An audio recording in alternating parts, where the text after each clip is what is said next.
Gênesis capítulo 2, do versículo 18 ao versículo de número 25, onde a palavra de Deus fala a respeito da criação ou da formação da mulher. E assim está escrito: Disse mais o Senhor Deus: Não é bom que o homem esteja só. Far-lhe-ei uma auxiliadora que lhe seja idônea. Havendo, pois, o Senhor Deus formado da terra todos os animais do campo e todas as aves dos céus, trouxe-os ao homem para ver como este lhes chamaria. E o nome que o homem desse a todos os seres viventes, este seria o nome deles. Deu nome o homem a todos os animais domésticos, às aves dos céus e a todos os animais selváticos. Para o homem, todavia, não se achava uma auxiliadora que lhe fosse idônea. Então o Senhor Deus fez cair pesado sono sobre o homem, e este adormeceu. Tomou uma das suas costelas e fechou o lugar com carne.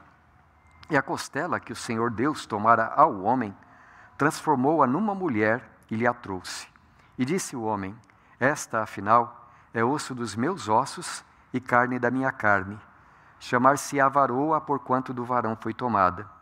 Por isso deixa o homem pai e mãe e se une à sua mulher, tornando-se os dois uma só carne. Ora, um e o outro, o homem e sua mulher, estavam nus e não se envergonhavam. Eu quero pedir licença para os irmãos de hoje aproveitar o nosso momento de culto para expressar a minha gratidão a Deus pela minha esposa, pelo meu casamento. A gente não costuma fazer isso na hora do culto aos domingos, não é? Mas é que os irmãos sabem que hoje eu estou e a Terezinha estamos comemorando 40 anos de casamento. Eu quase não falo 40 porque é muito tempo, né? De idade. Mas estamos comemorando hoje 40 anos, graças a Deus. E isso me fez pensar, ou me faz pensar, sempre, neste texto que nós acabamos de ler. Eu conheci a Terezinha em 1900 e quanto, amor? 1981, né? Quando eu fui enviado como obreiro da Cruzada Estudantil para Cristo lá para Manaus. E já contei isso para os irmãos, eu tinha lá uma missão para cumprir, que deveria durar 1 ano. Fui lá para ministrar nas igrejas um curso de discipulado, que durava 1 semestre, e durante esse primeiro semestre, eu deveria procurar e treinar alguém para que depois que eu voltasse, no final do ano, deixasse alguém lá que continuasse no meu lugar. Então, o primeiro semestre eu iria ministrar esse curso, no segundo eu ia treinar alguém, e depois no final do ano voltar para casa, para São Paulo. Acontece que o trabalho, pela graça de Deus, foi muito abençoado, e no final do primeiro semestre, eu tinha 13 pessoas para dar continuidade ao trabalho, depois que eu saísse. E então a gente fez um treinamento lá, intensivo com aquelas pessoas, e missão cumprida, eu estaria voltando para São Paulo. Mas quando eu estava quase que na véspera de voltar para São Paulo, aconteceu uma coisa que eu não esperava. Eu me apaixonei pela Terezinha, eu percebi isso, né? E comecei a orar. E umas 2 semanas antes eu falei com ela, e eu preciso confessar uma coisa para vocês. Quando eu falei com ela que eu estava gostando dela, ela me revelou que ela não estava pensando nem um pouquinho no assunto. Eu falei, pronto. Mas ela disse, vamos orar. E nós oramos, e Deus foi confirmando no coração dela também. E então, quando praticamente na véspera de eu voltar, o diretor lá em Manaus perguntou assim, escuta, você tem certeza que você quer voltar para São Paulo? Eu falei, olha, se dependesse da minha vontade, eu ficaria aqui. Só que eu só ficaria aqui por causa da Terezinha. Porque eu já cumpri o meu trabalho, então eu estaria sendo desonesto com a missão se eu ficasse aqui para namorar, né? Então, vamos continuar orando, porque Deus tem tudo sob controle. E voltei para São Paulo, deixei a Terezinha de coração partido lá em Manaus. Os meses seguintes, meus irmãos, foram bem difíceis para mim e para ela, do ponto de vista emocional, né? Muita saudade, a gente não sabia como é que seria o futuro, se ela viria para cá, se eu voltaria para lá, se a gente voltaria a se encontrar, a gente não sabia, mas ficamos orando. Quando foi no final daquele ano, o diretor lá de Manaus veio aqui a São Paulo para um congresso que nós teríamos em Curitiba. Fizemos o congresso, depois do congresso ele conversou com o diretor nacional e falou assim, olha, eu tenho um novo projeto lá em Manaus, eu gostaria de levar o Plínio. Posso? Aí eles me chamaram para conversar, né? E eu fiz como da primeira vez, quando eu tinha ido para lá. Falei assim, vamos orar, né? E Deus confirmou no meu coração que eu deveria voltar, e eu voltaria então, não para namorar, mas para cumprir a minha missão. E aí então, como é que diz a Escritura? Buscai primeiro o reino de Deus, e a namorada vos será acrescentada. Paráfrase de Plínio Fernandes, né? Bem, meus irmãos, então assim, né, a gente nós nos casamos em 82, no dia 27 de novembro de 1982. Né? Então temos 40 anos de casados. E eu estou contando, meus irmãos, essa história toda para vocês, ainda que de modo resumido, não é? Para ilustrar para os irmãos aquilo que nós lemos na Palavra de Deus para a nossa meditação de hoje. Nós vamos ser breves, eu pretendo apenas fazer um devocional com os irmãos, mas o que Terezinha e eu experimentamos, a meu ver, é assim uma ilustração de certas coisas maravilhosas que a gente vê nas Escrituras Sagradas, que Deus tem feito pela humanidade, e não somente por nós dois, desde o princípio da criação. Nós lemos aqui que Deus, esse texto que nós lemos, faz parte do relato bíblico da criação, e ele nos mostra que, desde o começo, então, Deus, em seu amor, em sua sabedoria, em seu poder, se deleita. Deus tem prazer em nos abençoar, nos fazer felizes na sua presença, de tal modo que, nos alegrando em Deus, nós vivamos louvando a glória da sua graça, da sua bondade para conosco. A Bíblia conta para nós que quando Deus estava para criar o nosso primeiro pai, Adão, antes de tudo, ele preparou um lugar maravilhoso, para depois nele colocar o homem que seria feito à sua imagem e semelhança. O nome que a Bíblia dá para este lugar, o nome que Deus deu para este lugar é Éden, que significa delícias. Eu não sei, meus irmãos, eu espero que quando novos céus e nova terra surgirem, nós experimentemos novamente aquilo que não dá para a gente descrever agora. Mas quem é que gosta, por exemplo, de ir lá no sítio da Dona Ruth? Quem é que gosta aqui de vocês? Quem é que gosta de passar um final de semana numa fazenda, não é? Porque ali a gente tem assim um vislumbre muito pequeno do que é viver em contato com a natureza. O quanto isso é gostoso. Não posso falar isso demais, senão o Danilo vai querer voltar para o Ceará logo, não é? E a gente quer segurar o Danilo aqui. Mas, meus irmãos, o lugar, o Jardim do Éden, deve ter sido, ou melhor, foi, um lugar extremamente belo, bom de se viver, refrigerador da alma do primeiro homem, né? Então Deus preparou tudo, e depois que Ele preparou tudo, aí Ele criou o homem para ali naquele jardim habitar. E Deus, diz a Bíblia, fez o homem à sua imagem e semelhança, deu-lhe inteligência, para que o ser humano, entre outras coisas, pudesse governar a criação de Deus com bondade, com sabedoria, com respeito. Deus encarregou o homem de cuidar dos animais, dar nome a eles, não é? Então, o primeiro, como é que se chama mesmo? O cientista que estuda os animais, o primeiro zoólogo, é isso? Né? foi Adão, né, que já estava lá no Jardim do Éden, cuidando dos animais. O primeiro botânico também, porque Deus disse para ele cuidar do jardim em si, e Deus disse para ele, olha, seja feliz nesse lugar.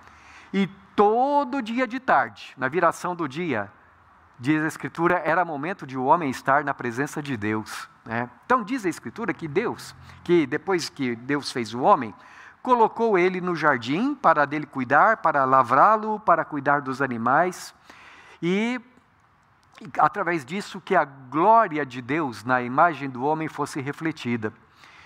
O homem começou a fazer isso, não havia pecado, plena comunhão com Deus. Mas o homem então, na medida em que ele trabalhava, em que ele foi nomeando os animais, ele foi percebendo o seguinte, cada animal tinha a sua contraparte feminina, tinha o macho e a fêmea, o macho e a fêmea. E diz o texto, o homem não encontrava alguém que lhe fosse semelhante. E o homem sentia a falta disto, porque a gente percebe quando Deus traz a mulher para o homem, ele fala assim, esta é afinal, ou até que enfim, osso dos meus ossos, alguém semelhante a mim, carne da minha carne. Não é? Então ele ficou muito feliz quando isso aconteceu, mas antes ele não tinha. E eu estou querendo destacar isso, meus irmãos, porque assim, não havia entrado o pecado ainda na vida do homem. Então a necessidade que o homem tinha não era porque ele era egoísta ou porque ele estava desejando algo mal, não. O homem sentia necessidade da mulher, segundo eu entendo, porque o homem foi criado à imagem e semelhança de Deus. E Deus, ele nunca foi sozinho, ele nunca foi um ser solitário.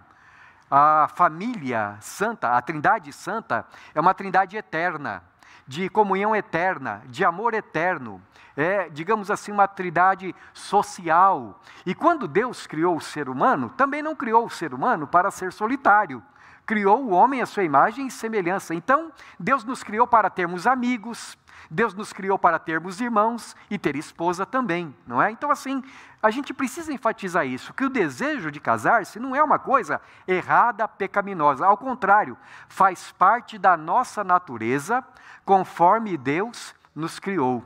Bem, então o homem está ali trabalhando e o texto bíblico diz que, à medida em que Deus criou todas as coisas, Deus ia dizendo, Deus olhava e dizia que era bom. Tudo que Deus criou é bom. Mas, de repente, enquanto o homem está ali trabalhando sozinho, Deus fala uma coisa para si mesmo. Não é bom que o homem esteja só. Então, eu lhe farei uma auxiliadora, que seja à altura dele, que esteja diante dele, e que, naturalmente, então, vai auxiliar ele na missão que eu dei para ele de cuidar da minha criação. E quando, então, Deus faz adormecer o homem, e eu acho isso tão bonito, como é que diz o Salmo? Aos seus amados ele o dá enquanto dormem. Deus faz o homem dormir, adormecer profundamente, e toma uma das suas costelas, transforma essa costela numa mulher e atrai ao homem. E ele diz, até que enfim, alguém que esteja aqui para me fazer companhia. Tem muita coisa que a gente aprende aqui, não é, meus irmãos? Por exemplo, o Senhor Jesus, ele enfatiza, lá em Mateus capítulo 19, que o casamento é entre um homem e uma mulher. Deus não tirou duas costelas de Adão, não fez duas esposas para ele, fez uma só. E também não fez dois maridos para uma mulher, e também não fez um homem para se casar com outro homem, nem uma mulher para se casar com uma mulher, fez um homem e uma mulher. E Jesus também diz, olha, aquilo que Deus uniu, o homem não deve separar. Então tem muita coisa que a gente aprende aqui em Gênesis capítulo 2. Mas eu gostaria, meus irmãos, de destacar uma verdade central aqui que me parece nós sempre devemos nutrir no nosso coração. O fato de que os olhos de Deus estão sobre tudo aquilo que Ele criou continuamente. E que Ele não somente criou, mas que Ele está cuidando de toda a sua criação. E que especialmente, a Bíblia diz que Ele cuida de nós. Ele vê as nossas necessidades e Ele vem ao encontro das nossas necessidades. Então eu gostaria de meditar neste texto, focalizando este ensino da palavra de Deus, o fato de que Ele é o nosso provedor. Primeira coisa que eu gostaria de destacar é exatamente o conhecimento que Deus tem de cada uma das nossas necessidades. Veja, mesmo antes de a Bíblia vislumbrar o fato de que o homem estava se sentindo sozinho, mesmo antes da Bíblia dizer que o homem estava se sentindo sozinho, quem foi que percebeu isso? A Bíblia diz que Deus falou: não é bom que o homem esteja só. E como eu disse para vocês, me parece que isso se deve ao fato de que o homem foi feito à imagem e semelhança de Deus e, portanto, a gente sabe, nunca foi ideia de Deus que o homem permanecesse só, não é? Mas a Bíblia está com isso nos querendo dizer que Deus vê as nossas necessidades. Assim, o ser humano foi criado à imagem e semelhança de Deus para ter comunhão com o seu semelhante. Semelhante, que eu digo, é tudo aquilo que é diferente dos demais animais, ou melhor, tudo aquilo que é semelhante somente ao homem, não é? Nós fomos criados para ter comunhão uns com os outros, por exemplo, como igreja. É por isso que a Bíblia não endossa, e a Bíblia desconhece um tipo de fenômeno que às vezes acontece atualmente de crente desigrejado, crente que não quer fazer parte de uma igreja. Isso não existe na palavra de Deus, porque nós, como filhos de Deus, fomos criados em Cristo Jesus para fazermos parte de uma família. E da mesma forma também, socialmente falando, a primeira instituição, antes mesmo de criar a igreja, Deus criou foi a família. Então Deus fez o homem dessa maneira. E uma vez que Ele fez o homem dessa maneira, Deus sabe tudo que nós precisamos. Conhece todas as nossas necessidades. E quando eu digo necessidades, meus irmãos, eu estou me referindo assim a tudo aquilo que nós precisamos devido à nossa própria natureza humana. Isto é, sem certas coisas, a nossa vida fica muito diminuída. Algumas coisas são realmente muito essenciais. Alguém aqui já experimentou ficar um mês sem comer? Não. 2 semanas? Já, Eric? O que acontece se nós ficarmos sem comer, meus irmãos? Nós morremos. Então, por exemplo, nos alimentarmos é uma necessidade essencial. Nossa, nós não podemos viver sem isso, não é? Existem várias outras coisas que são essenciais para nós. As amizades, a vida familiar, a comunhão com Deus, tudo o que nos caracteriza como seres humanos, sem o qual nós estaremos grandemente diminuídos. Vai ficar faltando um pedaço da gente, não é? Se certas coisas essenciais não forem supridas. A necessidade de moradia, você continua sendo homem se você não tiver onde cair morto. Mas, meu irmão, você vai sofrer demais, não é? Porque você precisa ser abrigado. Deus nos criou com necessidade de amar e de sermos amados, de nos sentirmos amados. Deus nos criou como seres humanos para trabalhar. Quem gosta de ficar sem trabalhar, gente? Quem gosta? É claro que tem algumas pessoas que têm algum problema, né? E não gostam de trabalhar. Mas nós gostamos de trabalhar. Por que nós gostamos de trabalhar? Porque nós somos criados à imagem de Deus.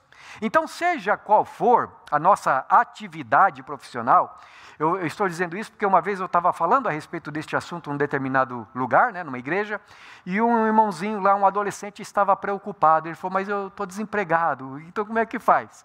E eu expliquei para ele que muitas vezes o nosso trabalho é um trabalho intelectual só, não é só braçal.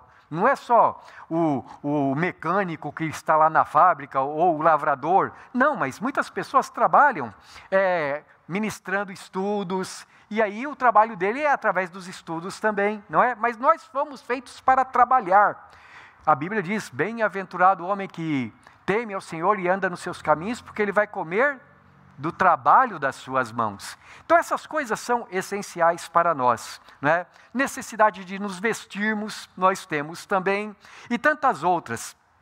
Bem, meus irmãos, Deus conhece tudo que nós precisamos, e é por isso que Jesus então, falando com aqueles que o conhecem, diz assim: não fiquem preocupados com o dia de amanhã. Basta cada dia a sua própria dificuldade, não é? E ele diz assim, não fiquem preocupados porque vocês têm um Pai celestial. Eu quero frisar essa palavra, Pai. Vocês têm um Pai celestial e esse Pai sabe tudo o que vocês precisam. O que vocês precisam comer, o que vocês precisam beber, o que vocês precisam vestir. Ele conhece o futuro de vocês. Então, ouçam o que eu estou dizendo, diz Jesus. Busquem em primeiro lugar o reino de Deus e a sua justiça. Busquem a vontade de Deus na vida de vocês. E Ele faz uma promessa para vocês. Todas as outras coisas serão acrescentadas. Então, Deus aqui, através de Jesus, Ele nos diz qual deve ser a nossa prioridade. A nossa prioridade tem que ser, Senhor, o que o Senhor quer? Qual é a tua vontade? Buscar o reino de Deus em primeiro lugar. E Ele promete que tudo o que nós necessitamos, o Pai Celestial vai suprir. Agora eu quero fazer uma pergunta para vocês. Qual é a maior necessidade, meus irmãos, do homem, tanto antes quanto depois do pecado? Qual é a grande necessidade? Aquilo que a nossa alma mais precisa. Comunhão com Deus. Isso, minha auxiliadora. Muito bem. A coisa que nós mais necessitamos é comunhão com Deus. Antes da queda, a coisa que o homem mais necessitava era a comunhão com Deus. Tanto que quando entrou o diabo na história, não demorou muito e o homem fez tudo errado, não é? Depois da queda, a comunhão com Deus se faz muito necessário. Também. Só que a Bíblia diz que depois da queda, a comunhão com Deus, ela se tornou, de certo modo, impossível de acontecer, pois todos pecaram e foram destituídos da glória de Deus, no sentido de que todos foram reprovados por Deus e não podem mais ter comunhão com Deus. Então, por causa dos seus pecados, todos os homens tendo se tornado pecadores ali, através de Adão e Eva, a comunhão com Deus foi quebrada. E o resultado dessa falta de comunhão também aconteceu. A maior delas é a morte. O salário do pecado é a morte. E como consequência dessa falta de comunhão com Deus, tudo aquilo que Deus deseja que nós tenhamos, muito daquilo que Deus deseja que nós tenhamos, perdemos. Por exemplo, só pode existir verdadeira paz na comunhão com Deus. Quem não tem comunhão com Deus não tem paz. Só pode o homem se sentir verdadeiramente livre se ele for um servo de Deus. Mas quando o homem deixa de ter comunhão com Deus, ele se torna servo do pecado. E então espiritualmente ele é escravo de Satanás. Ele faz a vontade do diabo. Ele pode nem querer fazer a vontade do diabo, ele faz a vontade do diabo, porque ele faz a vontade da carne. O homem sem comunhão com Deus está perdido, sua alma está cansada, está aflita. E Deus sabe o que o ser humano caído em pecado necessita. Deus sabe que a maior necessidade do ser humano é a salvação eterna, é o perdão dos pecados, é a justificação, é a santificação. E por que Ele sabe? Porque Deus nos criou para Ele, criou a nossa natureza, tal como nós somos. E os olhos dele estão o tempo todo sobre nós. Então Ele olha para cada ser humano, o mais profundo de cada ser humano. E como diz o profeta, os olhos do Senhor percorrem toda a terra, olhando o coração de cada ser humano. Mas, meus irmãos, Deus olha, acompanhando o coração de cada ser humano com um interesse profundo. Então, por exemplo, nesse momento, Deus está aqui olhando para o coração de cada um de vocês. E Ele sabe quais são as maiores necessidades do coração de vocês. Agora, da mesma forma, Ele está lá fora, no coração daqueles que não o conhecem, e sabe o que cada um precisa. E o que cada um precisa? Deus. Existe um vazio no coração humano, como disse Santo Agostinho, que tem a forma de Deus. E o homem só pode encontrar paz no coração de Deus. Então a primeira coisa que eu quero destacar, Deus criou a mulher porque Ele olha para o ser humano e sabe o que o ser humano precisa. A segunda coisa que eu gostaria de destacar é que Deus criou o ser humano não só porque Ele não criou somente a mulher, não somente porque Ele sabe o que o homem necessita, mas também porque Deus é bom. Veja, o texto diz assim, Deus falou assim, não é bom que o homem esteja só. Se assim não é bom, como é que seria bom? Que o homem tivesse uma mulher. E o que diz a Bíblia? Que Deus é bom. E quando alguém é bom, aquilo que ele faz são atos de bondade também. Então Deus fez a mulher para o homem, a gente pode dizer assim, por um ato de pura bondade do coração de Deus. Porque ele olhou, viu a necessidade do homem, sabia o que era bom para o homem, desejou o que era bom para o homem e fez o que é bom. Nada do que Deus faz, de alguma forma, é para nos prejudicar, é para nos fazer infelizes. Ao contrário, todas as coisas que Deus faz, até mesmo quando nós estamos passando por dificuldades, diz a Escritura Sagrada, Deus usa para o nosso bem, para que nós o conheçamos, que é o bem supremo da nossa vida. O ser humano, por exemplo, precisa de paz, e Deus sabe disso. E Deus deseja que o ser humano tenha paz. Ele sabe que o homem precisa de salvação. E ele não somente sabe que o homem precisa de salvação, mas diz a Escritura, Deus deseja dar salvação. E eu desejo enfatizar, meus irmãos, agora isso, não somente ele faz, sabe o que é bom, mas o coração dele deseja nos dar o que é bom. Tanto que Jesus falou, ora, se vós que sois maus, sabei dar boas dádivas aos vossos filhos, quanto mais o Pai Celestial não dará coisas boas àqueles que lhe pedirem. Agora deixa eu explicar isso através de um contraste. Jesus falou assim, ora vós que sois maus, sabeis dar boas dádivas. Por que Jesus falou que nós somos maus? Alguém poderia me dar uma sugestão? Por que Jesus diria que nós somos maus? Quer me dar uma sugestão, Rita? Você pode falar assim, vocês homens são maus, irmã? Você pode falar.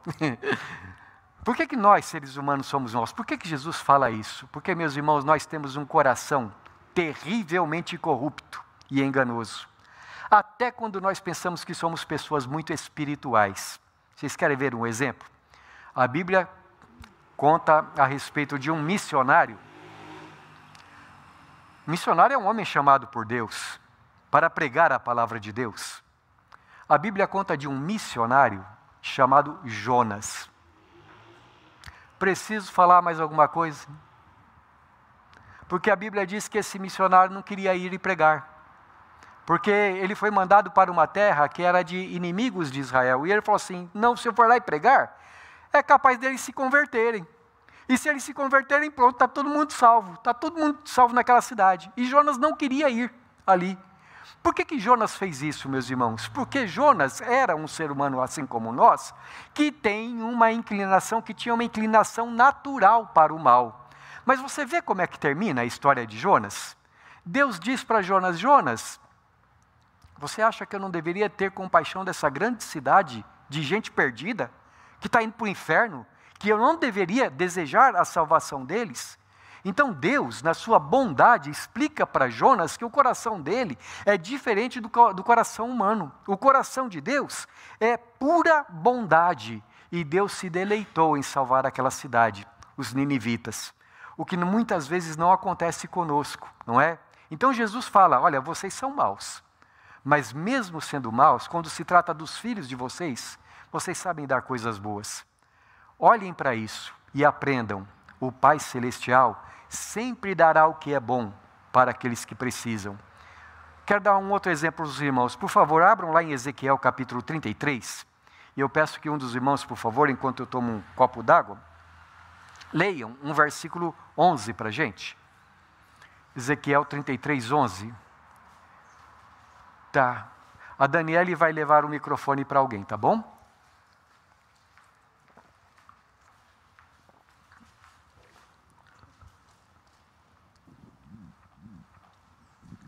O irmão João vai ler.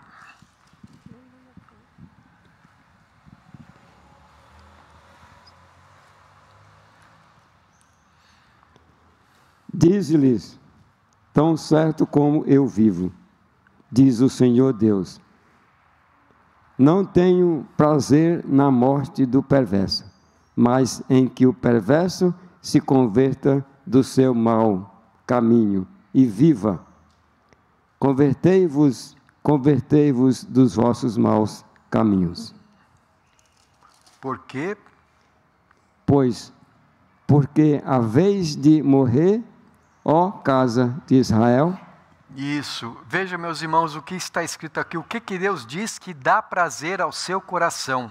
Primeiro ele diz assim, então, como eu vivo, diz o Senhor, não tenho prazer na morte do perverso. O que a palavra perverso quer dizer, meus irmãos? Uma pessoa má. Vamos colocar aqui alguns sinônimos, né? Mal. Oi? Sem caráter. O que mais? Cruel. Pervertido. Vocês querem dar para mim alguns exemplos do que significa isso? Ser mau, ser perverso, ser cruel, ser pervertido, ser pecador. Alguns exemplos práticos. Que tipo de coisas faz uma pessoa pervertida, ou perversa, ou cruel, ou má? Que tipo de coisas uma pessoa assim faz? Prejudica o próximo.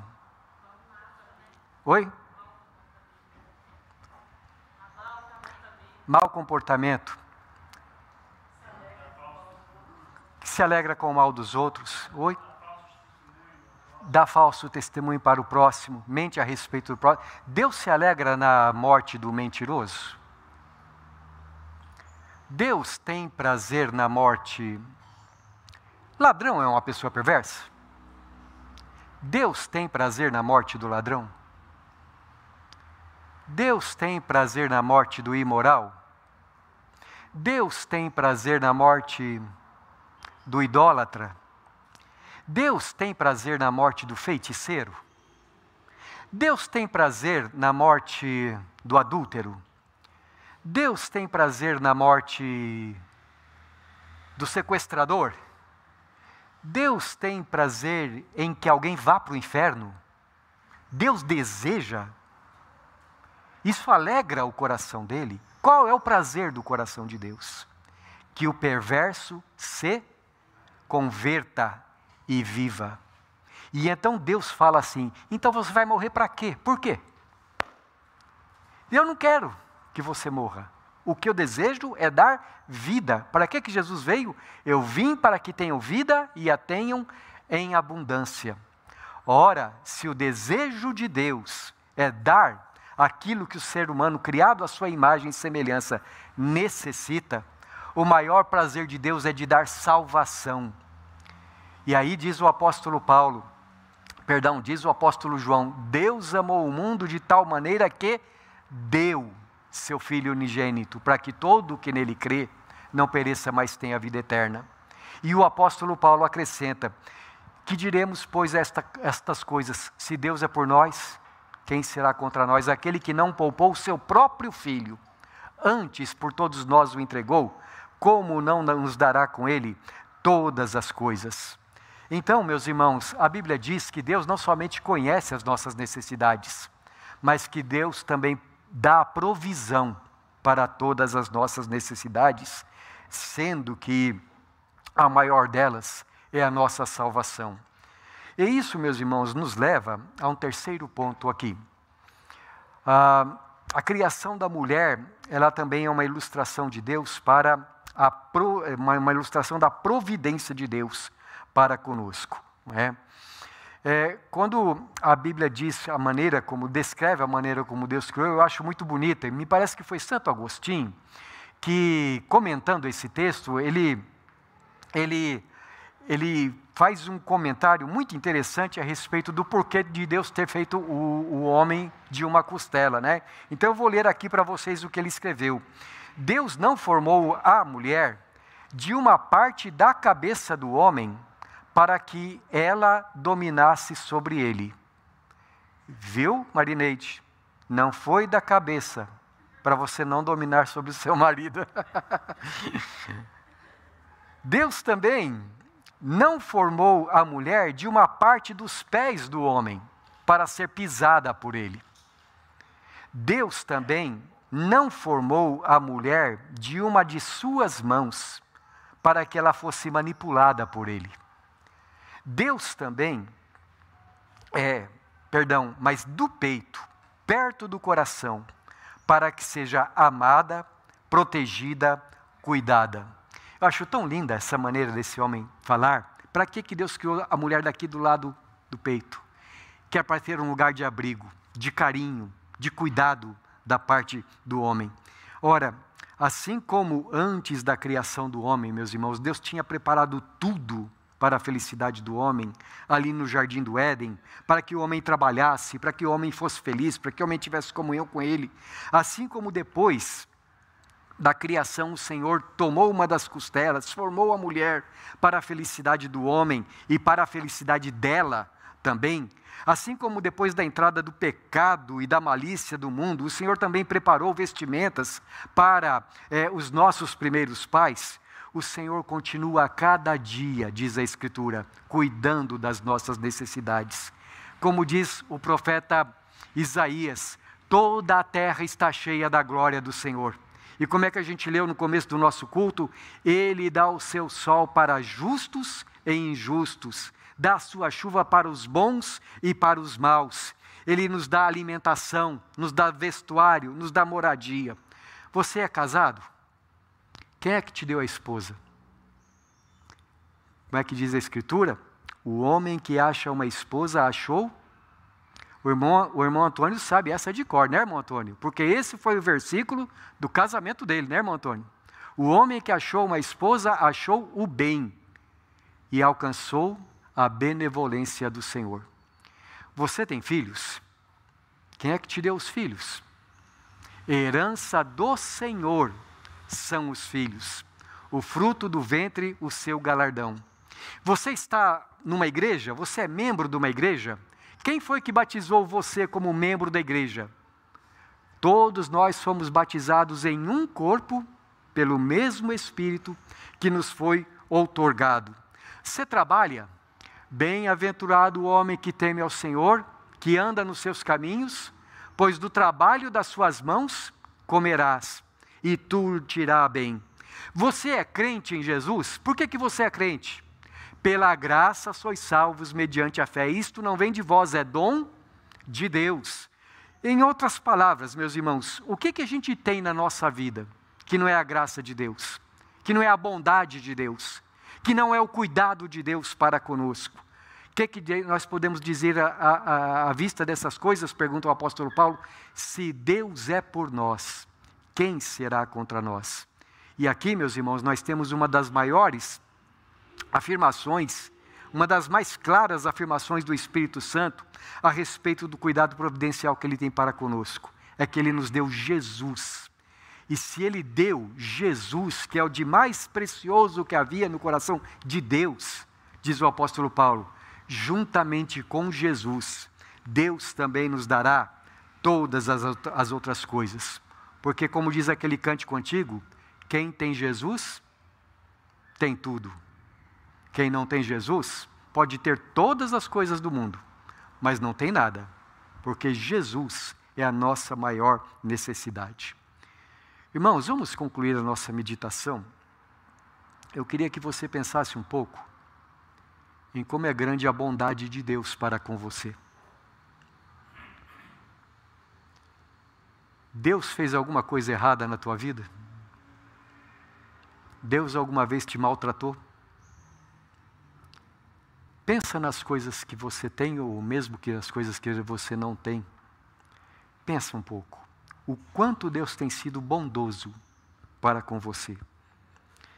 Deus nos criou com bondade, sabedoria, amor, justiça. Deus nos criou e nos acompanha diariamente. Conhece todas as nossas necessidades. E não somente aquilo que nós necessitamos, mas também Ele deseja suprir aquilo que nós necessitamos. Não é apenas um desejo somente também no coração de Deus, mas é algo que Ele a cada dia deliberadamente se põe a fazer. Porque como diz o profeta Isaías, Deus trabalha para aquele que nele espera. Deus tem dado para nós, os crentes nele, tudo quanto necessitamos para viver abençoados neste mundo. Mas não somente para este mundo, para a eternidade também.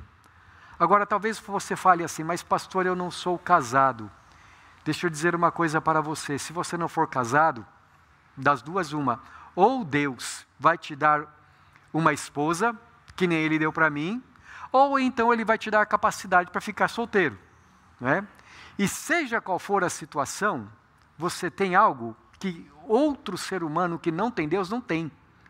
Porque Jesus falou assim, que adianta uma pessoa ganhar o mundo inteiro se ela perder a sua alma? Então, se você tem Jesus, você tem a maior riqueza de todas. E com Jesus, toda a sorte de bênção. Vamos fazer algumas aplicações disso para nós, meus irmãos. Primeiramente, se nós temos tantas coisas que Deus nos tem dado, gratidão. Gratidão por tudo quanto Deus tem dado para a gente. Você pode para mim descrever o que é uma pessoa grata? O que é, Eric? O Eric sabe o que é. Quinta-feira ele mostrou isso. O que é ser uma pessoa grata?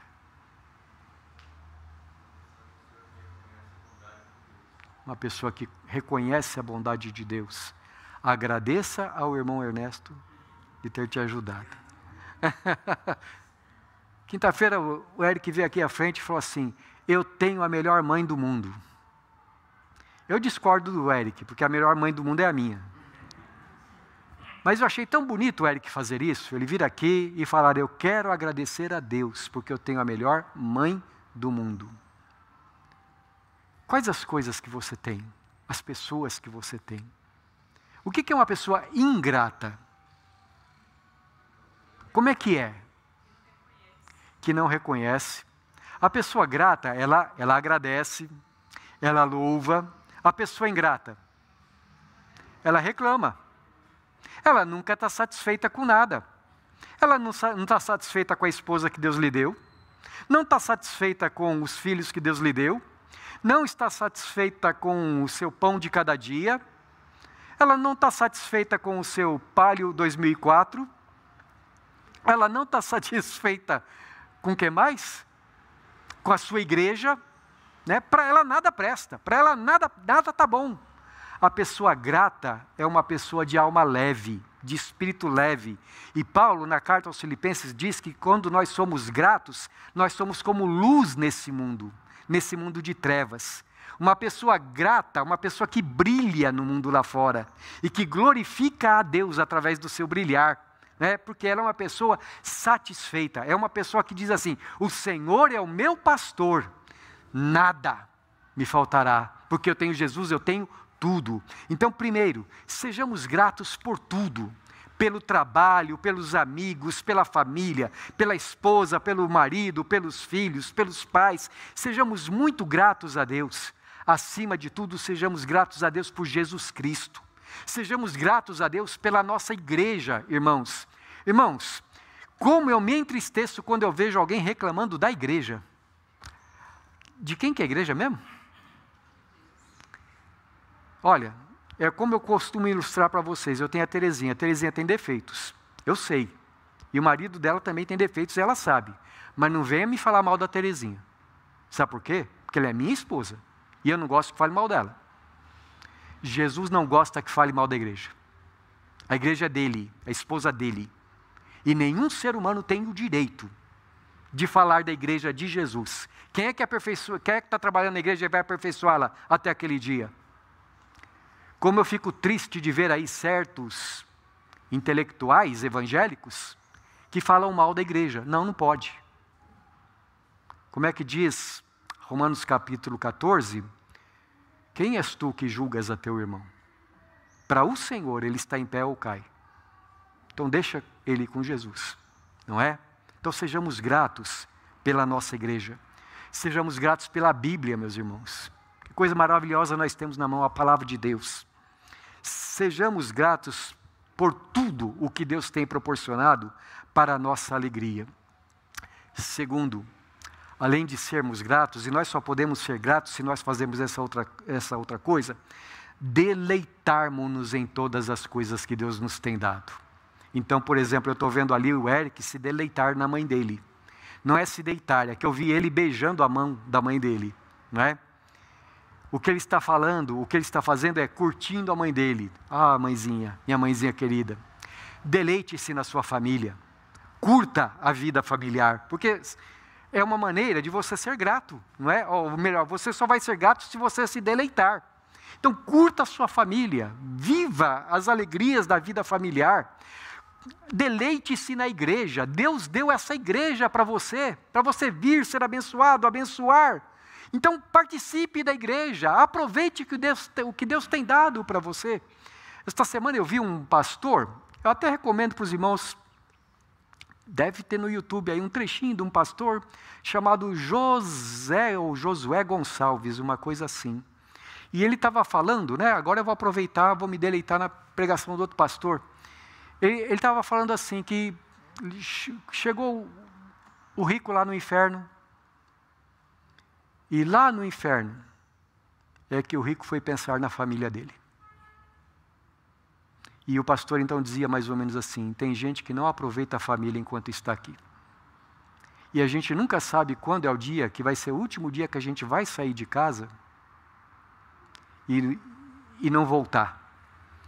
Então ele falou assim, o pai dele era pastor também, ele falou assim, um dia meu pai estava saindo para um culto, numa cidade diferente, ele deu um beijo na boca da minha mãe, falou, tchau meu amor, e ela vai com Deus, e ele foi, e no caminho teve um acidente e ele faleceu.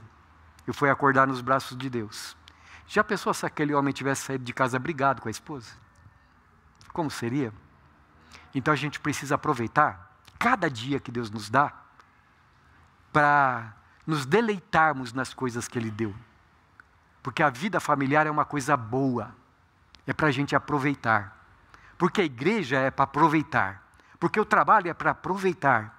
Vivendo para a glória de Deus, nos deleitando em tudo o quanto Ele faz. E se alguma dessas coisas você não tem, eu volto a perguntar, qual é a promessa de Jesus? Buscai primeiro o reino de Deus. Agora eu quero falar de uma última necessidade, meus irmãos, a necessidade suprema que todos nós temos. Você já recebeu a Jesus como seu Salvador? Porque essa é a maior necessidade do coração humano.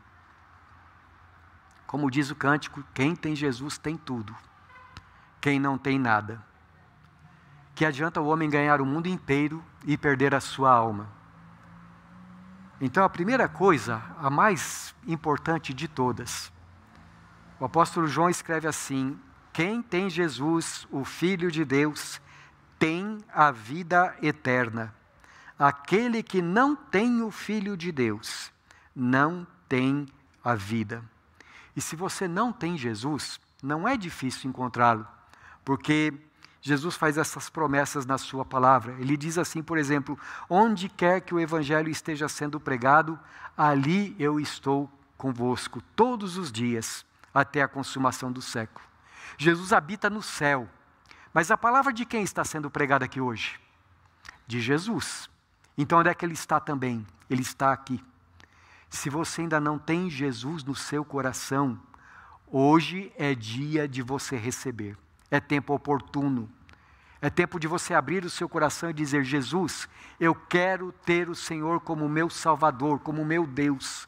Perdoa os meus pecados, me dá o dom da vida eterna. E todo aquele que invocar o nome de Jesus, diz a Escritura, será salvo. Então, se você não tem Jesus, a hora de crer é agora. A hora de receber é agora. Simplesmente creia, ore a Jesus, invoque o nome de Jesus. Peça para Jesus salvar a tua vida. E Ele que é fiel, Ele irá atender a sua oração.